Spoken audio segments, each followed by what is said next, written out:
Okay, so let's see, today is Monday, April 3rd, 2:00, 2 p.m., and I call this meeting to order. Okay, and roll call, Phyllis and Grant and John Pike and Joe Rubicek and John Carnes, Eric Noble, our city council liaison. Okay, Sarah Logan, city clerk, thank you. And then we have Bruce Malloy, president of Waterways Corporation. And we have Jim Golden and Nani Bacon. Anybody else? And then online, we have Vita Piera and Don Williams. Is there anybody else? Yep. No. Okay. All right, got everybody? Okay, good. All right, approval of minutes from the March 6th to 2023 meeting. I sent those out a little bit late. And I'll just really quick tell everybody why. Normally I try to get them out way before then. And what the reason why I didn't send them out is that I was waiting for the RFP to go before council, and council have an opportunity to discuss and vote on it before I put all of this stuff in the minutes. Okay. So that's the reason why I did it that way. So first, as far as the minutes go, do I have any board member that would like to make a motion for any corrections, additions, or deletions of it in the minutes? All right, so with that said, do I have a motion to accept the minutes as written? John, and a second? Second. Joe, and all those in favor? Aye. No nays. Okay, so we're going to go ahead and move into public comment. Marshall, thank you. Marshall Reed in attendance, the city planner. All right, so for public comment,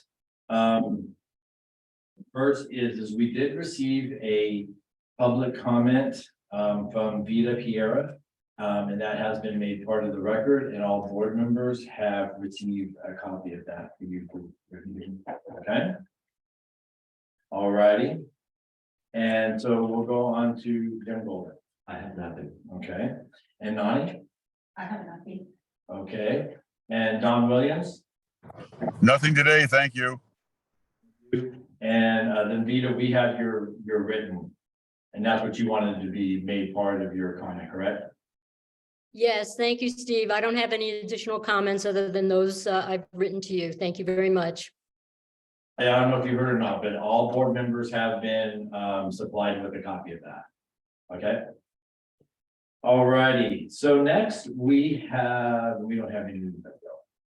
Okay, next, Fresh Waterways Corporation report from Bruce. Oh, okay, well, we're all ready for a place to go. We're waiting for a couple of days like this, about 5-8 degrees warm, will be out. The harvester is coming along in the barn. Grant will talk to that a little bit. Yep. And that's about it, other than we transported a boat to John Wagner. That was the boat that was missing. The police were looking for. We transported it over there for them. Was that a residence boat? Yes, it is. And I guess a couple kids took it for a joyride and it ended up in another resident, no oars or anything like that. Really? But I do know just looking for 5 days. It's difficult to steal a boat from the lake. There's no way to get out. Eventually, it's one day. Gotcha. So Bruce, if I could just ask you a question on the buoy placement. How many do you plan on placing this first time, and you know where? We're going to do, yes, I have a map. Where it came across. I'm not going to get a copy. We're gonna start at one end. We have 10 buoys, there's 17 locations. Meaning that we'll have to, hopefully there'll be 7 of the existing buoys that are in good enough condition after we clean them up. To use those in the spots that don't have any. In addition to that, I'm gonna reach out to the company that provided the buoys and see if I can just buy the sleeve that goes around and see if we get a second life out of some of them. Okay, Ones that are in good condition, okay. fair condition. So when you place the first ones, do you know where those, whether it's 1 or 2, do you know where they will be? No, I'll start at the beginning, and for a small contribution, I can get one over. No, I just, but they will be where there isn't a buoy right now, right? Yes, they're the All right, first. so it's not into replacing any existing buoys yet, Right, just well, placing them where there's none. yeah, hopefully we'll do a quick survey without the workload, to zip around in the runabout and see and decide on where the first one should. Okay.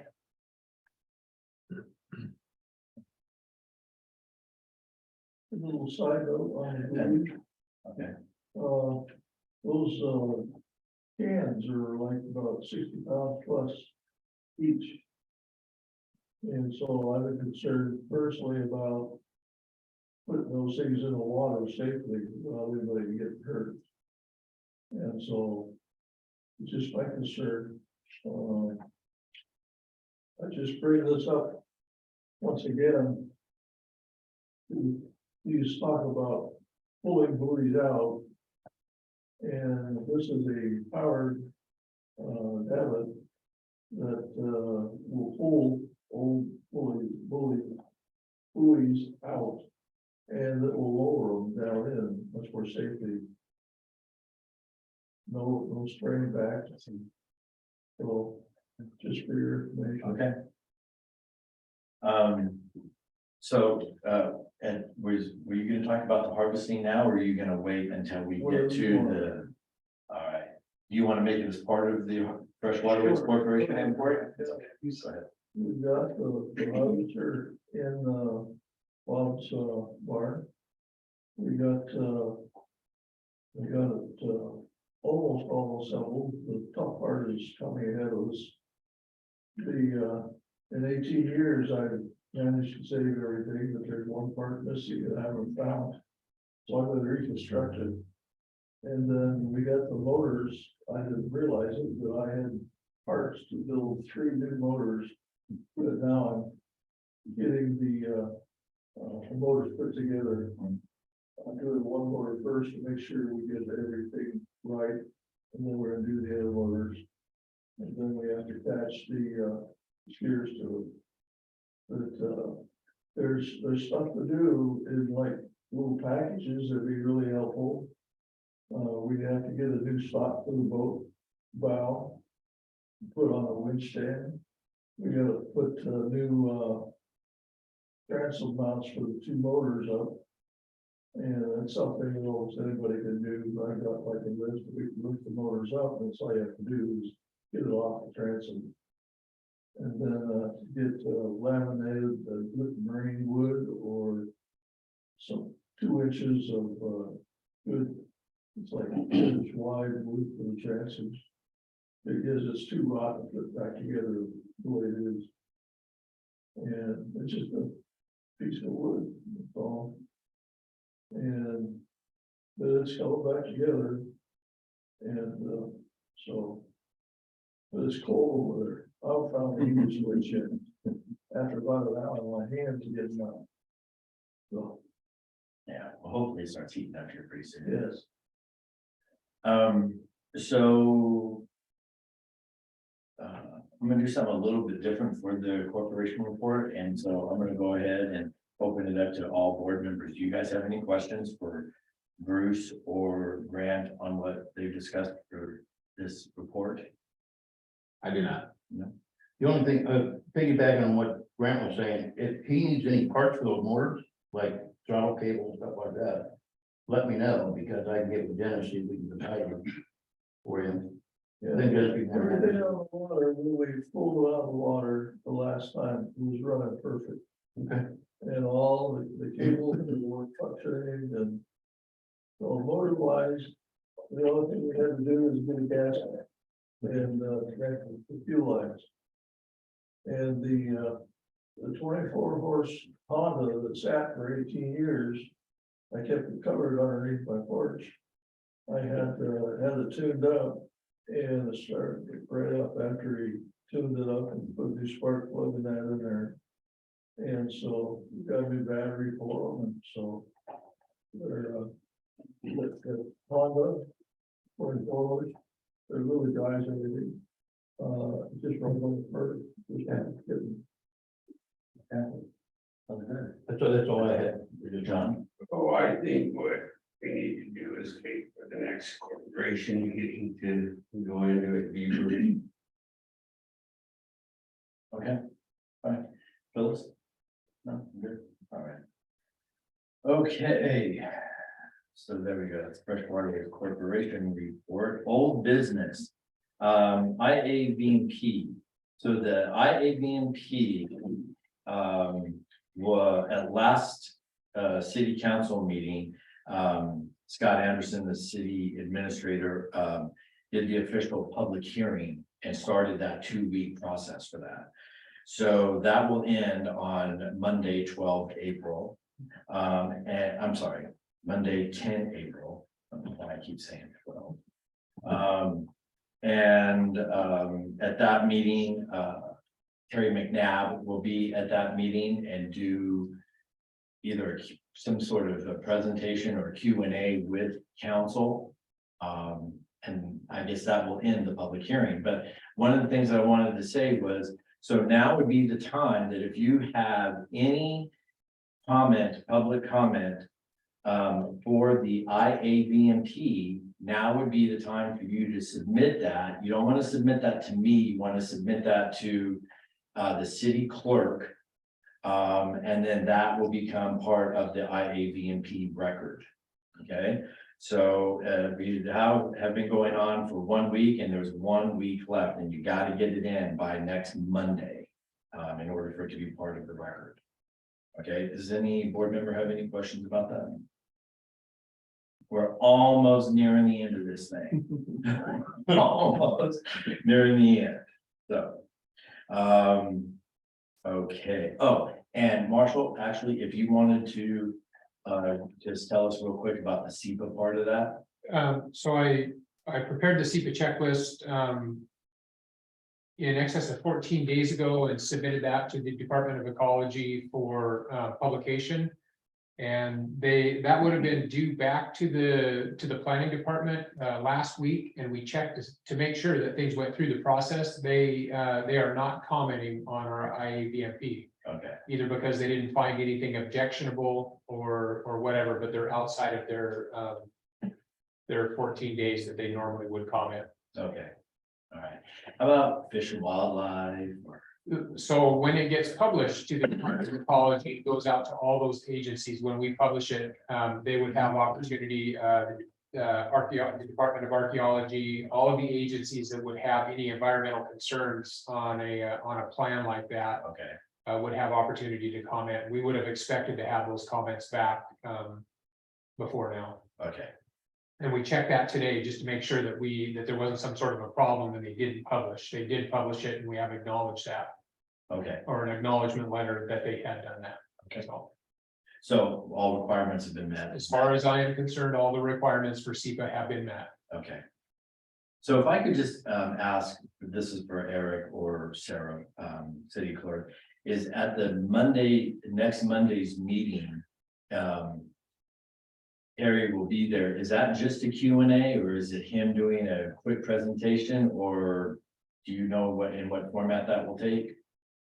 I Or didn't not know yet? of him doing a presentation at all, Okay. just that it was a request of the city council that they'll approve or. Yeah, but I mean, my thought was we're approving the final. Okay, At the so, Monday meeting, so. all right. Yeah. All right. If he's gonna be there, that, I don't know that gonna be many questions from the council. We've Okay, had it all for right. a while, so. But that was my understanding was that he was gonna be there, and actually, he did come back and say that he was gonna pick up those algae trackers Right. when he came to that, so maybe he's just gonna be there as an in case. Yeah. Yeah, Okay, okay, all right, but, so, then the city council should vote for it that Monday? Yeah. Okay, all right, So it should be done Monday night. okay, I'll be there. And everybody else is welcome to go, and, all righty. Okay, all right, so anything else at all for IAVMP? No, we're good, all right, Marshall, you're next, a hydraulic project approval for hazardous limb tree removal maintenance. Okay, Yeah, so again, we prepared a SEPA checklist and turned that in to the Department of Ecology for publication. And they came back with their boilerplate on that, and that there were no, they haven't, provided negative comments or negative feedback on that. So I'm going to start the process of filling out the paperwork to get the HPA renewed and then submit that to the Department of Fish and Wildlife, hopefully within the month. okay, And I expect to have that well in advance of the current HPA expiration date. okay, all right, do you submit that by an email, or is it in a? I think it's a digital format, yes. Well, when you do submit it, if it's not via email, could you just shoot Phyllis and I an email and just say? You hey, bet, this is letting it? you know that it's been turned in. Yeah. Absolutely, sure. Okay, thank you very much. All right, so does anybody have any questions, for Marshall, on the HPA? This is what is required for us to, corporation and anyone else to go out and do work in parties, you can do some limbs and trees, and if we were asked, hazardous trees need to be taken down, anything like that. You guys all good? Yeah, good. All good, okay, Phyllis? Okay, all righty. Okay, so next is the request for proposal for aquatic plant management herbicide treatment 2023 to 2024. So if you recall at our last meeting, where we did the review of the 3 RFPs that had been submitted, we discussed, we voted, Sarah picked up the score sheets, and then that was submitted to council. So at last Monday meeting, Scott asked me to go to council, and a few council members did have some questions about it. If you want to hear that whole dialogue, you can listen to it on the Zoom or the osgov.com city recordings.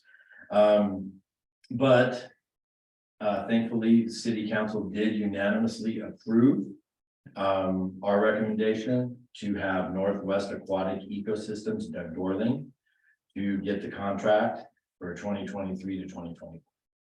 Okay, so the score sheets are also part of the city council. If you want to go back and look at all those score sheets and whatnot, you feel free to do that. But it did come out to be Doug Dorling. Okay, I didn't know that until Sarah sent out the email, so that's good. So does anybody have any questions, comments, or anything on that herbicide treatment contract? That's 2 years. No? Okay, all righty. Phyllis? Doug has gotten his paperwork knowing that he has it. I don't know. I can send Jenny an email and close that loop, and I'll ask her. Yeah, just to make sure, because it is. I'm explaining. Yep, and we do have that deliverable, which starts in May, so. Okay, all right, we're all good with that, all right. So, new business, request for proposal for aquatic plant management mechanical harvesting for 2023 to 2024.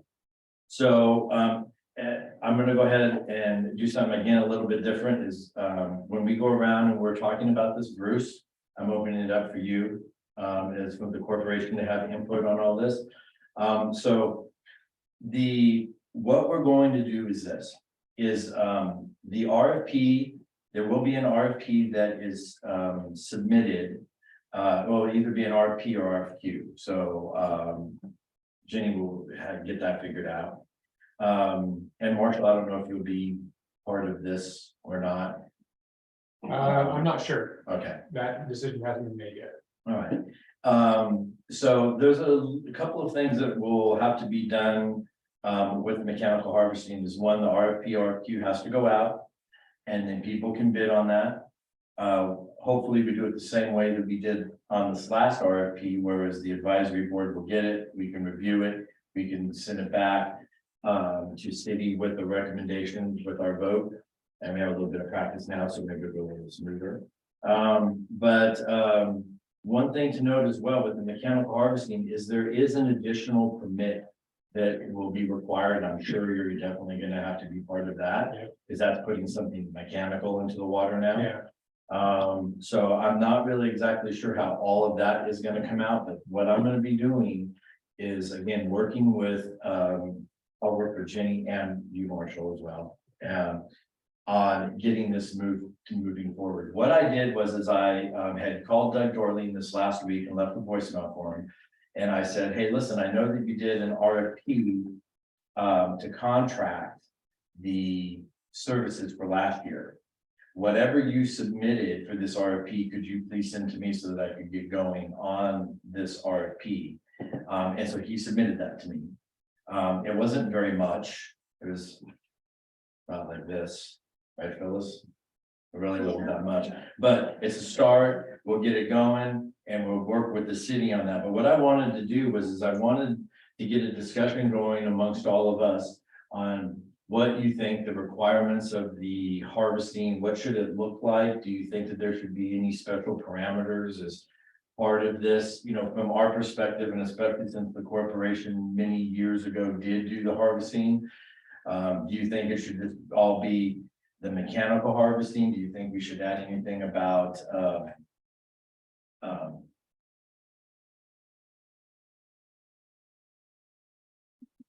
people harvesting, manual harvesting? Thank you. I knew it began with an M. So anyways, I just wanted to open that up for discussion. Anyone who wants to go? I think you and I had a chat about all this a while back, and I want to reflect a little bit on what Grant told us at a corporation meeting, that he and some others went out and spent a month with the harvester after he had designed and built it. And so I asked Grant, why did you guys stop? And he said, because we were tired and we weren't gaining anything. So I'm throwing that out there, that this may not be the end all with the waterways. I think that something that I didn't recall back then was I don't think we had the second vote then. Yeah. So we had to do some tree trimming, and the harvester by its setup is not designed for tree trimming. Right. But we could modify it, take the equipment off, and then it could be used for tree trimming. Right. So we did. But, yeah, it's not, I don't believe the heal all end all, but, Yeah, give it a shot, see what happens, and, now the question I have with the request for proposal is, will whoever gets this request own the whole process to cannot? Well, would definitely have to be part of the RFP. Yeah, I mean, that's how it works. The city will tell them, but this is what our expectations are. These are deliverables, timeframes, whatever, right? And then they put a bid out on that.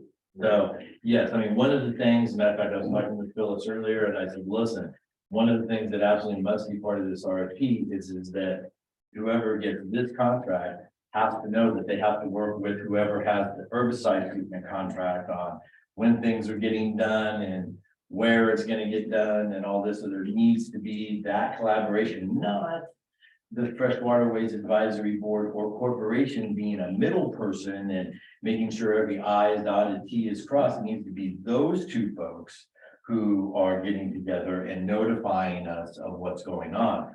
But those two folks are gonna have to get together, and we'll have to work on the wording and all of that stuff, how. And there might even be some parts of that that, you know, the city says, well, you can't make that as part of an expectation. I don't know, but that's what I wanted to do, is I wanted to get everyone's input so that I could move forward with. My question is, you know, they'll get a harvester in the water, are we gonna need the Ocean Shores Naval Armada out there hauling all the bags to? I see what you're saying, and that, well, you know. I believe that it needs to be, I'll use your term, soup to nuts, right? It needs to be, they own the whole thing. Right, isn't it? Not relying on somebody to bring their boat alongside and carry the weeds, or that people are shoveling weeds from a boat ramp into some other mechanism to move them someplace else. And I just don't think that any, the two entities, the advisory board corporation, should have to be involved in that. I mean, where are the weeds gonna be taken? Not my issue. That's where the city is gonna have to work with that, and where will the weeds be taken? Again, I think how we get the point across, corporation and advisory board, is we get it across what we think it should look like in the form of a suggested RFP to the city. And ultimately, the city, and we all agree upon this, and we have talked about it for years, is that the city needs to take that ownership, and we are in the advisory role, right? And then, of course, because really and truly, where are we in the, hey, you're not doing it the right way to a contractor, right? The city has that power, not an advisory board or a corporation, right? Because we're not the ones signing the contract, right? They're signing the contract. If we see something out there that we think may not be right, well, then we would need to report that to whoever the city appoints as the project manager. Yeah. I hope I didn't just put Becky on the line with that, but I mean, whoever would be in charge of that would, yeah, Marshall says, yeah, that sounds good. But, you know, but again, I think that my point is I think we have to completely take ourselves out of that. We should, again, make sure that RFP has things in there as far as, are the correct permits done? Are they doing, you know, where should the weeds be taken, and what does not just the city, but the county have to say about that? Department of Ecology, Fish and Wildlife, so some research will be involved in all of that. But ultimately, it would then fall on the city to ensure that everything is met. I don't even know if there's any SEPA requirements with that or not. Yeah, I think there probably are yeah. going to be, yeah. Yeah, and so then, all of those requirements are there, becomes part of the performance service agreement. And then they're the one to, ensure that it's done that way. But yes, I completely agree. We shouldn't be out there. Now, if the corporation, again, just my train of thought, if the corporation does get the mechanical harvesting up and going and you want to augment, well, I think that's awesome. But that contract needs to include somebody who's got their big harvesting machine out here, has all the equipment, has the knowledge, knows how to do permitting, all of that good stuff. And then coordinate with Doug, who has the herbicide treatment contract, to get it all moving in the right direction and done. Yeah, I know, dealing 18 years ago with the harvester, you have to have a finish point. And it's one that everyone can reference and go to. Last year, our finish point was get it out to the road. So we got it out to the road. Oh, get out the road. And the city come along with their lifter and put it in their trucks and took it away. And that's all we worried about. Oh, yeah. So in last year's proposal that didn't materialize, you guys provided guidance as the board on places where you would like to see the mechanical harvesting take place. Will you still provide that type of guidance? Yeah, Through the RFP? Yeah, and I think that would definitely be in the RFP of, again, where we would like to see that. The mechanical Because harvesting. it's, you know, a little bit of money when you start talking about that contract, it's. Right, and not a whole bunch of money, so. Okay, So, See, yeah, what we learned 18 years ago was although the harvester worked well, it did not have the capacity to do the whole lake. It could do basically navigation, narrow places and keeps the navigation open. And there were some spots that it was just choke everywhere. It was like a mat. Like, up at, Bell Canal System, the entry there, it was so thick, you could almost walk on. And so, and there are other places like that too. The best we could do is to cut a path through there that's wide enough to last a few months, so the boats could get through. But we learned that, the mechanical harvester, it just didn't have the speed or the capacity or exit points on the lake to get it out of the water. Ideally, I'd like the thing to do is get protein, all that stuff out of the way. And the more is left in the water, it's just food for the next year. So, anyway. I think Grant. There's clearly many unknowns. The harvesting trial, that'll give us some data. How fast can we go? What can we do? Working with Marshall, we've already identified just 3 locations that are possible. Resident that will let us use their camping lot to store the weeds, let them dry out, and it was, John's crew will pick them up and haul them out of there. Someone mentioned, how do we know when we're done? I mean, I've heard it's 1 cutting, 2 cuttings, 2.5 cuttings. I mean, okay, it's on this contract is done and fulfilled on this date. I mean, you could, harvest the rest of, for eternity and not be done. I think by the time you're finished, you'll have to start at the beginning again, like painting a bridge. It's just a,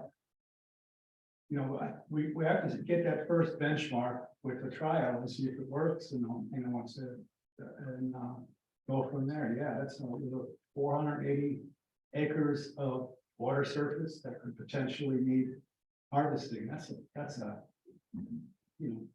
years. yes, Then it's, that's going to be a difficult RFP to, for the contractors.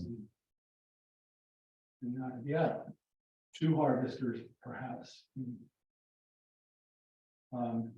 If, based on the results of the harvesting trial, maybe we're not going to harvest. I mean, if it's, if it's X dollars per acre, this doesn't, we can't afford this. well, one of the things that definitely has to be discussed is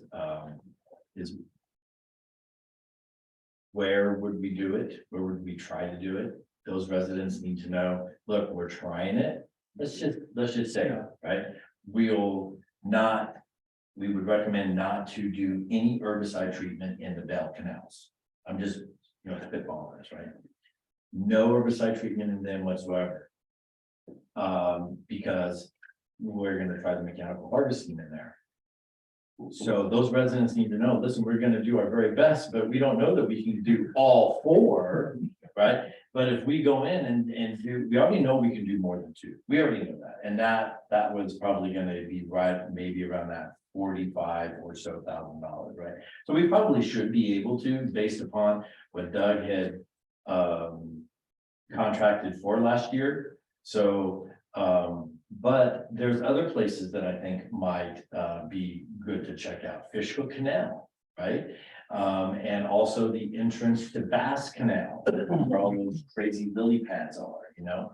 And get that entrance to it. I'm not talking about the actual canal itself, but that, I don't even know if that's a name or that's still Bass Canal entrance, but you know, that goes under the Bass Bridge, right? And I think that needs to be done, maybe also going up to Chance Bridge, where again, you got all those crazy lily pads. And I don't know how long that would take, you know, for them to do those little areas. Exactly my point. I think all your contractors that do the art, it doesn't have to come in this time and material. And it's, you know, so much an hour. So it's, and just do it that way. It's the, you can make wild ass gas on what it might cost, but it's the time and material is if I were a contractor, I wouldn't consider this job and without a time and material type structure. Yes. You know, I'll go back to Doug and I'll ask him. I think what they did is they just did it by acre. Per acre. I'm pretty sure that's what it did. And, you know, and hey, if we don't get very far, well, then we already know, right? But absolutely, you know, I gotta tell you, and this is one of those things where everybody probably has a different opinion about how to do it. Phyllis and I were last year were pretty hardcore about doing the 2 north bell canals and not using anyone's property. And I know that, you know, there's some folks who may not like that. What we had wanted to do is that we weren't trying to do it the easiest way, because you said working with Marshall, we came up with 3, and I saw those names or those addresses. So you had 3 that you come up with. What happens if those 3 next year say, I'm gonna build my house? Exactly. Or I'm gonna sell, or whatever, right? Now you don't have those, right? And so now we're sitting here trying to find more properties and all, you know, whereas there's areas that the city owns, they could be air quote parked out, if you will, you know. One of the big ones is right across from me over there by that white apartment building. That is huge pie property, right? I think it was like a property and a half wide or something. It's got a lot of shoreline space. And that was one of the areas that I had talked with Nick about going in and parking it out. Picnic table or 2, but that it could be a place to bring those weeds out onto the Grand Canal, which we all know how much there is there, right? There's on the North Grand Canal, Mid Grand Canal. I mean, there's different areas, right? But so I'm not saying that that should be part of right now, but I mean, I think that has to be something that's looked at is well, what are the areas where the city owns that could be parked out? You know, John Wagner, his crew going in and doing that if that's feasible. You know, it probably gets into the shoreline. Hey, wait a minute, you're gonna be schlepping that stuff all the way up the shoreline, and there's already Salal there and the ferns and all of that. Would ecology say, okay? I don't know, right? But of course, city planner would have to be involved in that. So I know there's gonna be a lot of moving parts going forward, if it works, right? But I just don't see where in the long term that where it would be a good idea for the city to rely on people's personal properties. Dedicated spot. Yes. Phenomenal. What the harvesting trial is going to be skewed due to the fact that the locations are all right there. That's true. That's true. So that will take 5 minutes to get to the dumping area. But in real life, you could have one that's going to be, you know, a 55-minute pull from, you know, Bass Canal down to, you know, to wherever the dedicated property is on the Grand Canal, back down uphill. For those ones on Bass Canal, I always thought that the Texas Park should be used for the dumping ground. On the Bell Canals? Yeah. Yeah, text It them didn't on. get underneath the bridge, the Razor Town Bridge. Yeah. And maybe the height of it, it's the width of it, that would be the issue. And also the depth, after that bridge was. They banked that wrong. So, and again, when we were talking about this, actually over about the last 2 to 3 years in the board, is that we were always worried about, well, how much can be done for the amount of money we have? And what I don't want to see is that a contractor comes in and spends a lot of time getting money, pulling money, and we're really not going much of anywhere, right? And so, but again, that's where whoever is in charge on the city side of the house needs to monitor that. And the other thing too was with the recommendation that we went off last year of using the bell canals, was that we could work with the herbicide treatment and stop it. So that the herbicides were not flowing in and sort of skewing that treatment. And there's just really no other place you could really cut that off. You can't cut it off on the Grand or in Lake Menard. Fish Hook Canal would be kind of difficult to do that as well. But so I don't know. What do you guys think about that? Well, Grant kind of brought it up, and you and I, like I said, have talked about it, and it's you got herbicide treatment and you got the harvesting. Okay, so I think what you just said, where do we know where to stop and what's successful and what's not successful? So going forward, and this is a question I would have with Marshall and Eric is, hypothetically speaking, we decide, okay, Fish Hook Canal, the Bell Canals, our goal as the corporation was to keep the waterways safe and navigable. So if, again, hypothetically, you decided, okay, we're just gonna use herbicide, we're gonna try the mechanical harvest. We can keep an open navigable space through the canal, as Grant said, but keeping it controlled on the sides. What does the city have any responsibility to the homeowners, etc., as far as keeping their little areas pristine? I mean, if you have a, say, gap down the middle that you run the harvester through, but you've got 10 feet on each side of God knows what going out of the waterways, can somebody use back at the city for that? There's, I guess, I'm one of those, plan for the best, hope for the best, but plan for the worst. Yeah. There's a lot of questions there, and take Fish Hook Canal. We can run the harvester up and down the middle of Fish Hook Canal, piece of cake, but you're gonna have the stuff on the side. And so where do we start? Where do we stop? Yeah, I mean, I think the city's jurisdiction is shore to shore. I'm sorry? City's jurisdiction is shore to shore. Um, So, it'd be communicating to people and talking to them and what does everybody want and how do you do it? And, I know there's some people that, pull it out around their docks by hand. So if you got a dock, probably gonna have to do something like that. I don't know, but I mean, it would be, that would be tough. Yeah, I would defer to the city's attorney to answer a question like that, only because not everybody in Ocean Shores is a waterfront landowner or reaps benefit of having waterfront properties. So to take the full tax burden of the city and apply it to, fresh waterways that somebody may not benefit at all by spending those tax dollars. I would think the attorney should weigh in and figure out what the threshold would be for the city's responsibility for, operations and maintenance of the fresh waterways. I know there is some, but I don't know what that threshold is. Well, just as an example, I mean, looking at what Duck Lake, et cetera, looked like back in the nineties.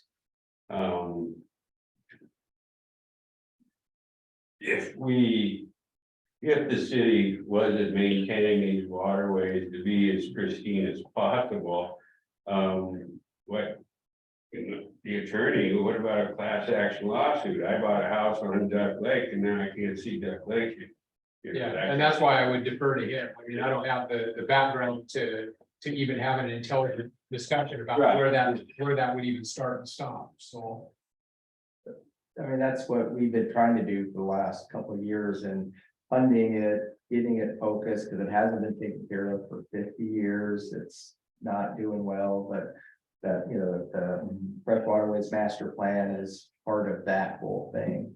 You know, cleaning up Wayhut Ditch is part of that whole thing. So, you know, we're trying to put a focus on it, but it is a problem that's been there for a long, long time. It's gonna take a lot of money and you have ecology. And I know when we did the shoreline master plan at that time, ecology wasn't too concerned about the fresh waterways because they understood it was all man-made.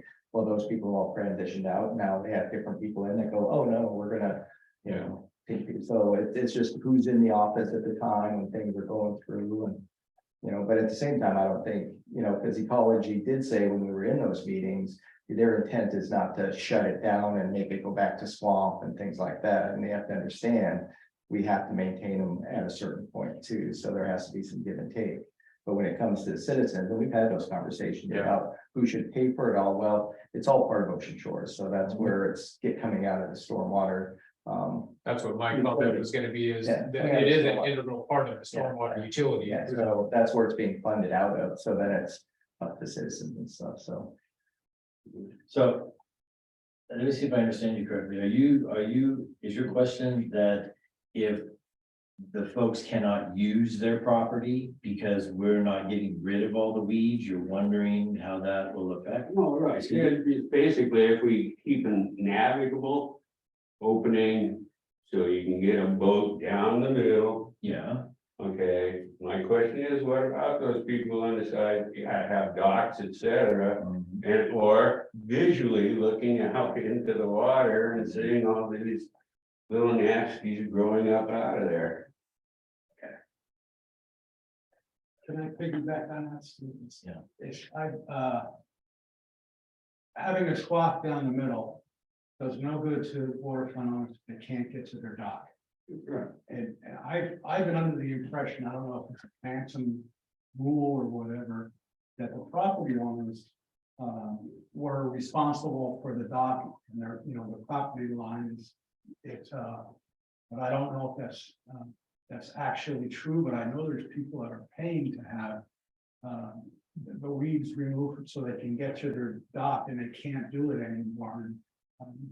As I get it, you used to get it, you know, a dozen calls this summer. Is there anybody in the city can help us with our dock? We're 82 and we can't get it, you know, and it's and I've answered it. I don't hope it's been a phantom rule and I'm really responsible. And I provide, you know, here's a couple guys that will do it for you for hire. You know, again, I was told the city spends any money, it's gotta benefit everyone. Can't just benefit the people on the golf course or benefit the waterfront owners. You can't just give money away like that. Yeah, well, I mean, because it all goes together, because we talk about erosion, so should people on the water, people have to, you know, armor Damon Point or down, so, you know, so it's all Ocean Shores. Yes. And we benefit from all of it, whether it's the golf course, whether it's the canals, whether it's the ocean. So trying to split that out into tax groups and stuff, I don't think would be a good idea. well, I think as far as for us in here, what we're trying to accomplish is I haven't had any resident that, well, the only resident that has consistently said anything in the last few years is Nani. When she has said, hey, I'm glad that the weeds are being taken care of, they're getting out of here and all of that. We've heard it at the IAB&P presentation with why is the treatment being done so late in the year? and you have the other side of folks who want not even a drop of herbicide to be placed on the peninsula anywhere. So I think, what our job is to listen to all of those things and then to come up with what is in the best interest of the fresh waterways, not any one agenda, any personal agenda, but truly what is in the best interest of the waterways, of not just maintaining navigation areas, but also doing our very best to try to maintain the health, if not make the health of the waterways better, right? So, we all know that there's different issues that come along with everything that we're gonna do, whether it's this herbicide, that herbicide, and some herbicides are some pretty scary stuff, right? That we said, look, we're not going to do here, 2,4-D and some others. And there's things that come with that, right? Because some of the other herbicides don't work as good as that, but that's in the danger zone. Who wants to use that, right? Same thing goes along with the mechanical harvesting and wow, are we really going to start spreading the stuff all over the place? And now we're creating a little bit bigger problem than what we actually have, and that type of thing. So I think what we just have to do is come up with collectively, what do we believe is the right way forward and pitch that to the city, right? And I'm not saying, hey, let's just do a little something and then give it to the city and it's their problem. I mean, the fact that we sit here month after month, listen to what residents are saying. Even individually, I have residents who call me, Bruce does, Phyllis does, and trying to take all of that stuff in and say, okay, what is the right way forward, right? So I haven't had any resident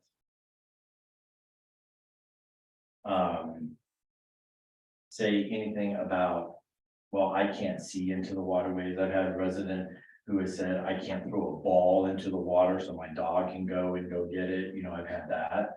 But I haven't had anybody really say anything else about that. So have you? It's just that, if, as I was saying, if as the harvester, let's take, for instance, Grand Canal. Yeah. You're not gonna take that harvester in around docks and, okay, you're going to keep a navigable opening down through the center of it. Now, somebody that lives on Bass Canal looks out there and, they can't throw the ball in the water for the dog, they can't, then Swimming and things like that.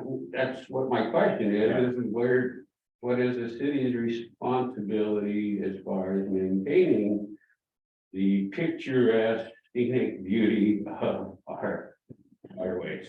All right, I have that written down and it's something that I can talk with Scott about and they can figure all that out. All right, but that is a good point. I also believe, getting ahead of things as well, education, and letting everyone know what we're doing.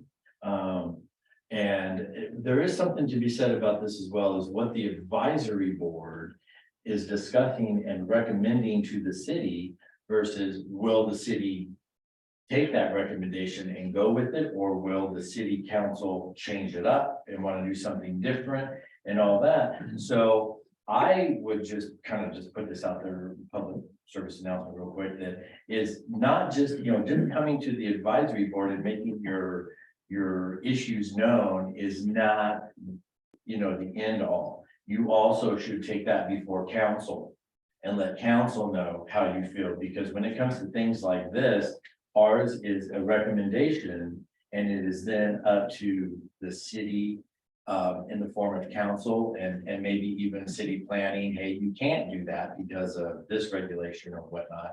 But as long as the city understands your concerns, then they can take that into account as well. Correct? Okay, all right.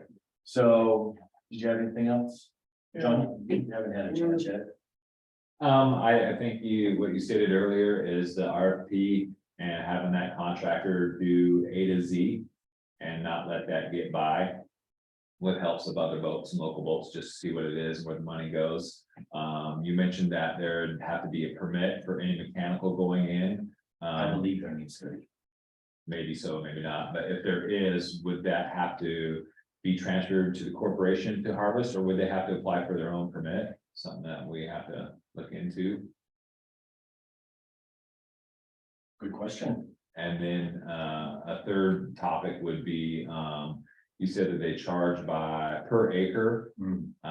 Is that, which I believe I read earlier in the year, per acre, is that also by volume, or if there's, 50% volume of weeds and 50% not, it's all the same price, or are they, I'll get back in there and look, but I think it was a pretty just cut and dry by acre. so no matter what entailed, the volume in that acre is still the same price?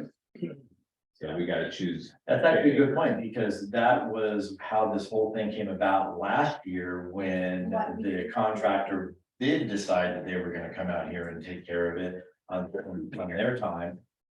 When I went out there and I took my boat and I looked around and I go, well, these weeds are already dying. They're not even at the top of the water anymore. So my recommendation back to Robert Lund at the time was, no, we don't want to spend $45,000 on harvesting when there's no, I mean, I can still see them, but they're hanging, a good 6 inches, even a foot down. I mean, some of the weeds I couldn't even see anymore, right? So they were already dying off. So I think that one of those things is, look, we gotta, part of that contract needs to be, that they're coming at a optimal time. Not when the weeds are just barely starting right here and that, their harvester won't even go that low, or things like that. So I think that all kind of has to Yeah, be because worked I in think there. I feel it's important, if you're gonna pay so much per acre, it shouldn't be the same price for 5 bags compared to 20 bags. If they haul on. Well, it's the other thing too is with, Bell Canal is pretty consistently thick, right? With the weeds, Grand Canal is not. Grand Canal is very interesting. It really kind of just goes in these spurts, right? And the north part, pretty consistent with just ridiculous with the weeds, come June, late June, early July. South end takes a little bit longer, but then it really does come up. And I think Fishhook is pretty consistent with the weed growth. There's a couple of areas, maybe not quite so bad. And thinking about the pricing, it was like we came up with that number of doing the 2 north ends of the Bell Canals because they gave us our numbers and we calculated it out and went, well, we're only gonna get this many acres out of the 45,000. 8 acres is what we were gonna get out of the price. And so then we looked at what is the best option in order to get our best money's worth and also not having the ebb and flow of the treatment that was going on. And that's why we decided on those 2 Bell Canals. And that's how we came up with the price and the acreage. Very good, thank you. You good? Yes. Go ahead, Yeah. quick, going back to the harvesting contract. Yeah. Is this all gonna be done through Doug Dorling again, or is this gonna So be private? the RFP goes out and then anyone can Okay, submit bid it. on it. And Okay. then we would. That is voted last time. And then so when we would, with that RFP that will go out for harvesting has nothing to do with herbicides, which is exactly what I was trying to say when we were doing the herbicide contract is we're not talking about harvesting at this one. We're only just dealing with the herbicide, right? So if the city were to choose to do it the same way as they did the last RFP, Jenny would get them at her deadline, send them to me. I get all of those, send them to you, and then we have a meeting. We discuss it thoroughly, and then we would grade, and that would immediately then go to Sarah, and then they take it from there. Okay, which is strictly harvested, right? But that is where, if you remember on the RFP for the herbicide, when I talked about, look, how how that contractor was gonna do it and when they were going to do it was most important. Very, very important on this one. All right, because this is going to be something that the only folks who has ever harvested our areas before is the corporation. Right? Nobody has brought their machine in here, so there's no contractor who goes, oh yeah, I've done that before in Ocean Shore, so I know how to do it. Right? Yeah, they certainly might sit down with Bruce and Grant and get the whole earful of it. I don't know, maybe, maybe not. But at the end of the day, they're still going to be mandated to do those deliverables. And they might be. And that's what we have to work on. The RFP is delivered. What do we want to see done and how? Right? And I don't mean get in the weeds, like, you know, your harvester should be this size and da, da, da. Look, if you want to bring in a smaller harvester, that's just you, right? But this is all you're gonna get paid, right? But this is what we expect to get out of it. Yes? All right, Yeah. Grant. Well, I call this is sort of general. We're here to manage, we're not supposed to set a laws for what every foot of water line is gonna look like. Because there's no part of the lake that looks the same as every other part or has the same needs. And like for instance, there for the skiers, there used to be a ski course up that lake. There isn't anymore. Somebody evidently complained to the police department that their boats are going down there too fast. And so they plant a 5 mile buoy right in there. Well, that's not being fair to everybody. We're supposed to make this open for a lot of people to do a lot of different things. And so we can't make one ruling for every foot. There's got to be some flexibility. Some people just need a path. You go out in the lake and there's so much shoreline and openness. If there's a tree down, so what? Fish like it. Or if they clear out Fisher Canal and they kill everything from shoreline to shoreline. And then the next few days or weeks, it looks like a cesspool. And that's not accomplishing anything because all the advantages are gone. It's just like swimming in a cesspool. And so the needs are different everywhere in the lake. And any one fire landowner should be taken with a grain of salt. And where they are and the idea of regulating and being a manager of the lake and the water system. The elevator, the framework, it could be a headache, but if there is a 3 to 4 feet under the shoreline, then it doesn't bother navigation. Just like it. Gives a place for it to hide. But if it's a pain in the neck right around the docks, it should be up to the landowner to clean up around the stock so it's usable. And so every bit of everything, and so you have to take it into consideration. Okay. Bruce, do you have any last comment? No, I'll pass. Okay, all right. So again, any further comments? I got one. So I had kind of give you a little bit of history. I had a confrontation with a guy on the lake that had a dock that I was fishing on. And he was upset I was fishing on the dock. So he got mad at me because I was catching fish around the dock. So he called the police department. Police department told him that docks don't even belong to you, buddy. They belong to the city of Ocean Shores. You don't even own your dock. You don't own the shoreline, you don't own the dock. So you think about what John said. Yeah. You know, it's us, ours to maintain, but we don't, they're not ours. And I would like to correct that. Those docks do belong to the citizens. They pay for them. They right, pay for the permits to install them, but they have to obtain a license to use real city property to place them. okay, this was from the city police. I actually talked to the city police. And they told me that I do not own that dock. Anybody can come and walk on my dock and fish off it. There ain't a thing I can do about it. Okay, well, we're getting off on the Well, mechanics thing. Talking about docks. The other thing is, I want to make a statement. I think there's gonna come a time, and I don't think it's too far down the road, where herbicide is gonna be outlawed. I just kind of got a gut feeling about it. with all the stuff going on with chemicals and everything in the ground, and people getting sick and all that, just got a gut feeling. Down the pipe, this is gonna happen, Yeah, that very well could be the case, and and we gotta be thinking about harvesting more and how we're gonna get it done. well, and we have been, we've been talking about it since I've been on the board, right? Even before I was chair, the mechanical harvesting was talked about.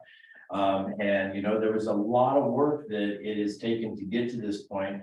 Again, I'll say it, I'm very grateful for council to one, approving the increase in the utility, which is what has given the storm utility system, which includes the waterways, the budget that it has, right? Without that, we really, you know, we would just be sitting here twiddling our thumbs again, right? But now we actually have money to move forward on this, and I think that's, you know, everyone's dedicated to it. I certainly got a feeling that the city council meeting last week, that city council wants to see some harvesting done. So I think that this will be received by council and very positively, and we should be able to move forward with it. But I gotta get working on this RFP so that I can get something to Jenny and Marshall, and I'll also include Becky. Okay. So before I get working on this, does anybody have any other comments? That your concerns or suggestions or things that you absolutely want to see as part of the harvesting or not see, or it's got nothing to do with who's gonna get the contract, absolutely nothing. I'm just saying, you know, here's what we want to see. And these are this is the suggested time or the timeline that we want to have this done. Just clear the sky. I'll make sure to eloquently put that in there. Okay, all righty. And so Marshall, do you have anything? Oh, I don't think I can No, nothing. add to that. No. All right. Okay, so we'll close that up. All right, last is good of the order. Phyllis had to leave. So John Corner. Nothing, thank you. All righty, and Joe, No, John Pike. I do. Okay. And Eric, and I brought this guy, something that, I've been wanting to say for a little while. Prior to the last election here in Ocean Shores, we've had people sitting in our meetings with us, taking notes, etc., because the fresh waterways were the most important thing that could ever happen in our little corner of the world. So the last meeting we had before the prior election, and I said this at the last meeting with the corporation prior to the last election, was, again, out loud here, I said that what we're gonna see is these people that care so much about our waterways and are using it for a basis for their candidacy. Once this election is over, we will not hear or see from those people again. And the fresh waterways will become just what they've been for the last God knows how many decades. Something here in the middle of our peninsula. Well, I batted 500. Those people that were potential candidates never showed up again. Haven't seen them, heard high or hair. Where I was right is in the last year and a half.